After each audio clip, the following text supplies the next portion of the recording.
तो चलिए, जय हिंद साथियों। हम लोग आज मैथ में बहुपद वन शॉट पढ़ेंगे। तो देखिए, बहुपद क्या होता है। बहुपद पढ़ने से पहले हम लोगों को जान लेना चाहिए चर और अचर। चर मतलब वैसा मान जिसका मान नहीं कभी बदलता हो। चर वैसा पद जिसका मान कभी नहीं बदलता हो। ए से लेकर जेड तक ये सब कौन सा पद है? चर पद है। अंग्रेजी के जितने भी अक्षर हैं वो सब क्या हैं? चर पद है। और अचर पद जो कांस्टेंट हो, जिसका मान कभी नहीं बदलता हो, 1 2 3 4 5 6 7 डॉट डॉट डॉट। तो बहुपद सबसे पहले किसे कहेंगे कि वो सभी पदों का ऐसा बीजीय व्यंजक जिसमें चर का जो घात केवल धनात्मक पूर्णांक होना चाहिए। क्या होना चाहिए? धनात्मक पूर्णांक होना चाहिए। जैसे 4x + 2, ये भी एक क्या है? एक बहुपद है। और देखिए, ये जो x चर है, चर का जो घात है वो कितना है? 1 है। ये जो पॉजिटिव है यानी धनात्मक, इसको बहुपद कह सकते हैं। अब बहुपद का घात निकालने के लिए कहा जाए तो कैसे निकालेंगे? जो देखेंगे x का घात कितना है? 1 है। तो ये बहुपद का घात कितना हो गया? 1 हो गया।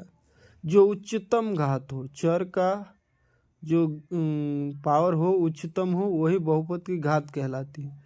जैसे इसमें देखिए y का पावर 1 है और 2 भी है, तो 2 सबसे ज़्यादा है, तो यही इस बहुपद का घात क्या हो जाएगा? 2 हो जाएगा।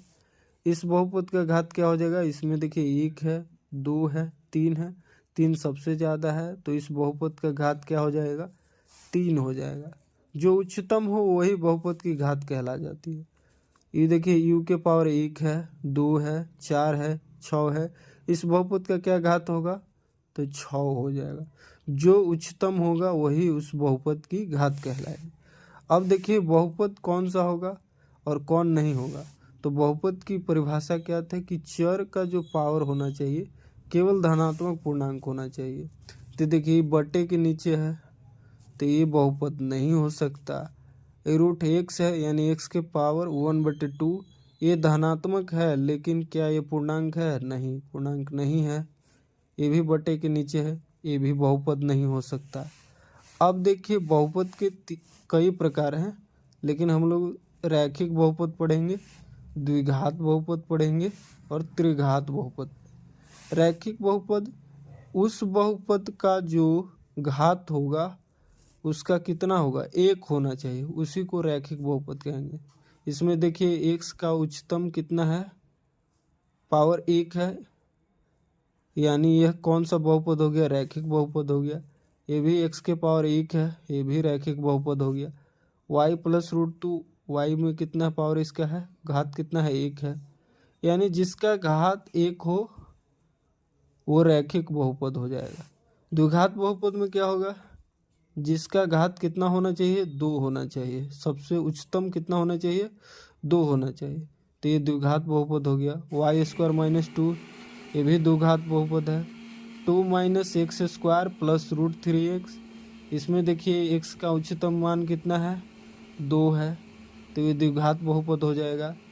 ये भी द्विघात बहुपद है, ये भी द्विघात बहुपद है, ये भी द्विघात बहुपद। अब देखिए द्विघात बहुपद का व्यापक रूप कैसे लिखा जाता है। तो ax² प्लस में bx + c इस रूप में होता है, जहाँ a ≠ 0 होना चाहिए, यानी a 0 के बराबर नहीं होना चाहिए। a, b और c वास्तविक मान होना चाहिए, लेकिन a 0 के बराबर नहीं होना चाहिए। तो द्विघात बहुपद का व्यापक रूप क्या होगा? ax² + bx प्लस में c। त्रिघात बहुपद किसे कहेंगे? वैसा बहुपद जिसमें घर का उच्चतम चर का उच्चतम मान कितना होना चाहिए? 3 होना चाहिए। तो क्या है? 2 - x³ है, तो त्रिघात बहुपद है। x³ त्रिघात बहुपद है। √2x³ ये भी त्रिघात बहुपद है। 3 - x² + x³, सबसे उच्चतम मान कितना है 3 है, त्रिघात बहुपद हो गया। ये भी त्रिघात बहुपद हो गया। त्रिघात बहुपद का व्यापक रूप क्या हो सकता है, तो ax³ + bx² + cx + d, जहाँ a ≠ 0 होना चाहिए, a 0 के बराबर नहीं होना चाहिए, और a b c d वास्तविक संख्या होनी चाहिए। अब हम लोग आगे की ओर बढ़ते हैं। अब देखिए द्विघात समीकरण y बराबर ax² + bx + c, ये द्विघात बहुपद का व्यापक रूप था। तो इसका ग्राफ कैसे बन सकता है, तो इसका ग्राफ जब भी बनाइएगा ग्राफ पर तो परवलयाकार बनता है। परवलयाकार ये कब ऊपर होगा, जब a का मान 0 से बड़ा हो तो ये ऊपर की ओर बनेगा, और a का मान 0 से छोटा होगा तो नीचे की ओर बनेगा। इसके अधिकतम शून्य कितने होते हैं, तो 2 अधिकतम शून्य होते हैं। अब देखिए मान लीजिए दे दिया जाएगा ग्राफ पर एक चित्र बनाकर, और पूछा जाएगा आप लोगों से कि कितने इसके शून्य हो सकते हैं। जैसे इसका मैंने एक ग्राफ खींच दिया, और पूछा जाए कि इसके कितने अधिकतम शून्य हो सकते हैं। तो देखिए शून्य निकालने के लिए कहा जाए ग्राफ देखकर, तो देखेंगे उस ग्राफ पर कि एक्स अक्ष कितने बिंदु पर कट रहा है। तो देखिए इस पर 4 बिंदु पर कट रहा है, अतः इसका कितना शून्य हो सकता है, 4 शून्य होता है। उसी प्रकार देखिए ये भी बनाया गया है, तो इस पर कि एक्स अक्ष पर कितने बिंदु पर काट रहा है, 2 बिंदु पर, तो इसके 2 शून्य होंगे। ये भी देखिए एक्स अक्ष पर 2 काट रहा है, 2 शून्य होंगे। यहाँ पर एक बार खाली टच कर रहा है तो 1 शून्य होगा। ये भी में देखिए एक बारी में टच कर रहा है तो 1 ही शून्य होंगे। यहाँ पर एक अक्ष को काट ही नहीं रहा है, इसके 0 शून्य होंगे, और यहाँ पर भी 0 शून्य होंगे। तो ग्राफ देखकर कहा जाए शून्य निकालने के लिए तो क्या करेंगे, एक अक्ष पर देखेंगे कितने बिंदु पर कट रहा है। अब हम लोग आगे बढ़ते हैं, बहुपद के शून्यक और गुणांकों के बीच संबंध समझ लेते हैं। ये देखिए द्विघात समीकरण दिया गया है, तो क्या किया जाएगा, ये जो द्विघात बहुपद दिया गया है, तो सबसे पहले शून्यक को समझ लेते हैं।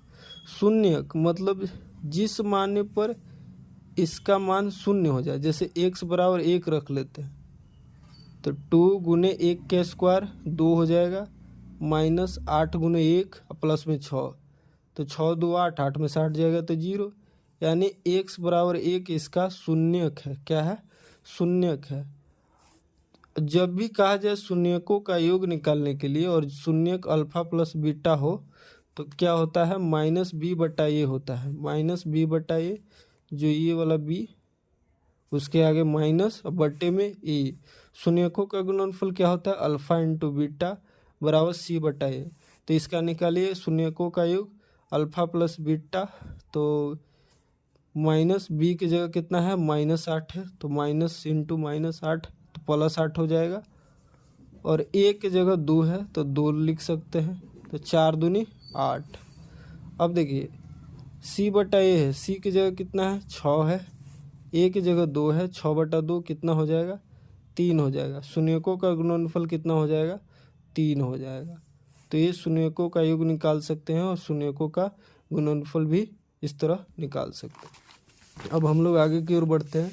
क्वेश्चन 1 देख लेते हैं, x² + 7x प्लस में 3 शून्य ज्ञात करना है और शून्यकों तथा गुणांकों के बीच संबंध स्थापित करना।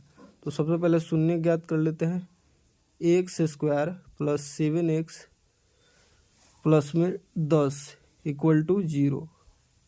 इसको क्या लिखेंगे, x², 7x को लिख सकते हैं 5x प्लस में 2x प्लस में 10। ऐसा क्यों लिखे, क्योंकि देखिए ये जो लास्ट वाला गुना है इसको 10 के रूप में तोड़ना होता है, तो 5 दूनी 10 और 5 2 7 उतना ही रह गया।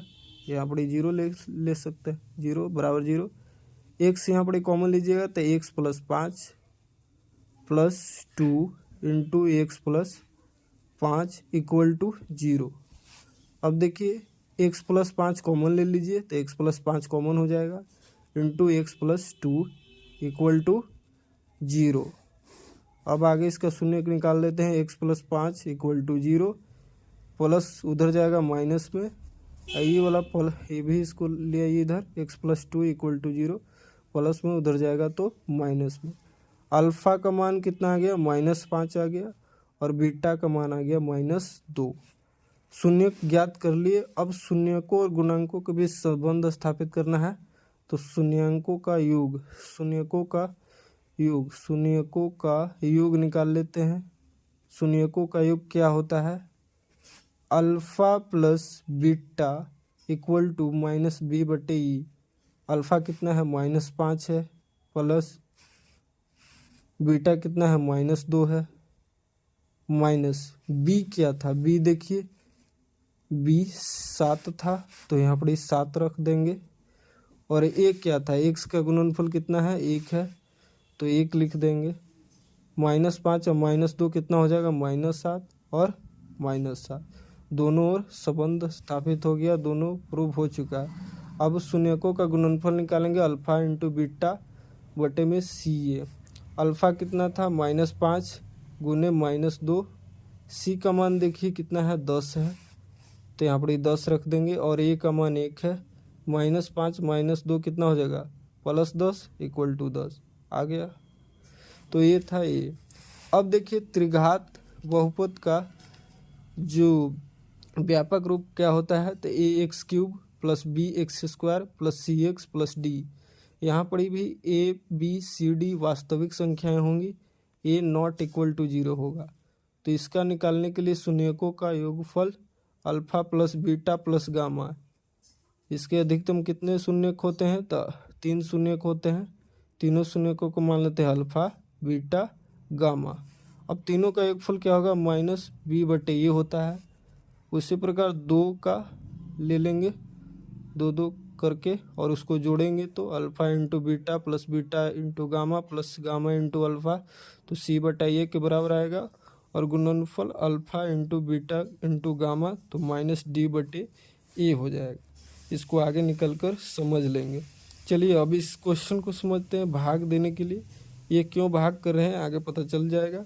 x + 2 2x² + 3x + 1 को भागा देना है, तो कितने मरतबे लगाइएगा, देखिए x है, x² है, तो कैसे लाइएगा, x से गुना कीजिएगा, तो क्या हो जाएगा, 2x से गुना कर लीजिए, तो यहाँ 2x² हो जाएगा, और 2 दूनी 4x हो जाएगा। अब इसको घटा लीजिए, a से कट जाएगा, 3x में से 4x जाएगा, तो -x + 1 क्या हो जाएगा, +1 बच जाएगा। अब देखिए 1 मरतबे लगाइएगा, -1 मरतबे, तो कितना आ जाएगा, -x और -2। अब इसको क्या कर लीजिए, घटा लीजिए, तो ये माइनस का हो जाएगा प्लस, और ये हो जाएगा माइनस का प्लस, ए से ख़त्म, और 2 1 कितना हो जाएगा, 3 हो जाएगा, यानी शेषफल 3 हो गया।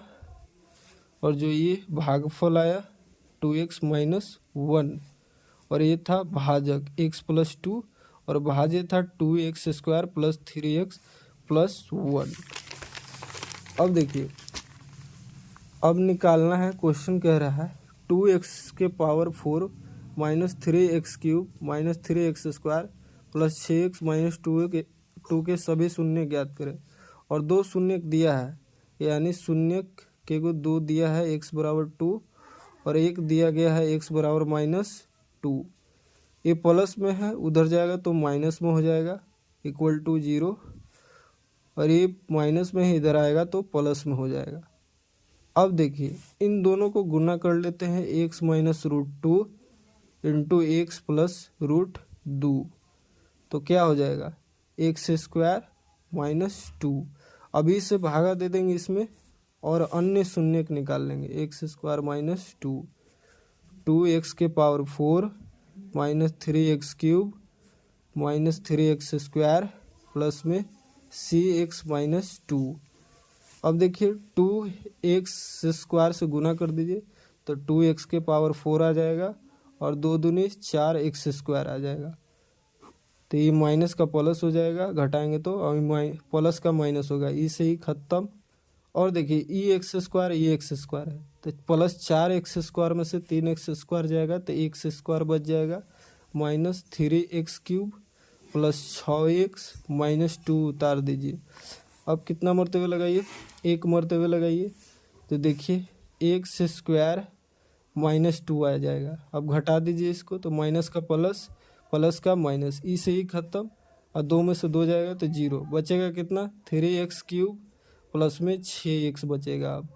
अब देखिए माइनस 3x से लगा दीजिए, तो ये क्या हो जाएगा, माइनस 3x क्यूब हो जाएगा, और माइनस माइनस प्लस 3 दूनी 6x हो जाएगा। इसको घटा लीजिए, प्लस का माइनस, माइनस का प्लस, ए से ए खत्म बच जाएगा, ख़त्म हो जाएगा। माइनस 2 भी तो खत्म हो गया है, आ गया 0। तो इसको क्या लिख सकते हैं, इसको लिख सकते हैं, इसके बराबर 2x square plus 1 minus 3x into x square minus 2। अब देखिए इसका निकाल लेते हैं, 2x square minus 3x plus 1 बराबर 0। इसको क्या लिख सकते हैं, 2x स्क्वायर, 3x को लिख सकते हैं माइनस 2x माइनस x, क्योंकि 2 गुने 1 2 हो जाएगा, अब माइनस 2 गुने माइनस 1 तो प्लस 2 हो जाएगा, 1 बराबर 0। यहाँ पर 2x कॉमन ले लेंगे तो x माइनस 1 बच जाएगा। यहाँ पर माइनस 1 कॉमन लेंगे तो x माइनस 1 बराबर 0।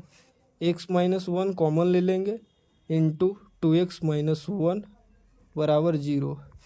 तो x माइनस 1 बराबर 0 कितना हो जाएगा, x बराबर 1 हो जाएगा, और 2x माइनस 1 बराबर कितना हो जाएगा, माइनस उधर जाएगा, प्लस में x बराबर 1/2, यानी 2 शून्यक √2 माइनस √2 आ गया, और 2 और शून्यक निकलेंगे, 1 और 1/2। तो इस तरह हम लोग सॉल्व कर सकते हैं।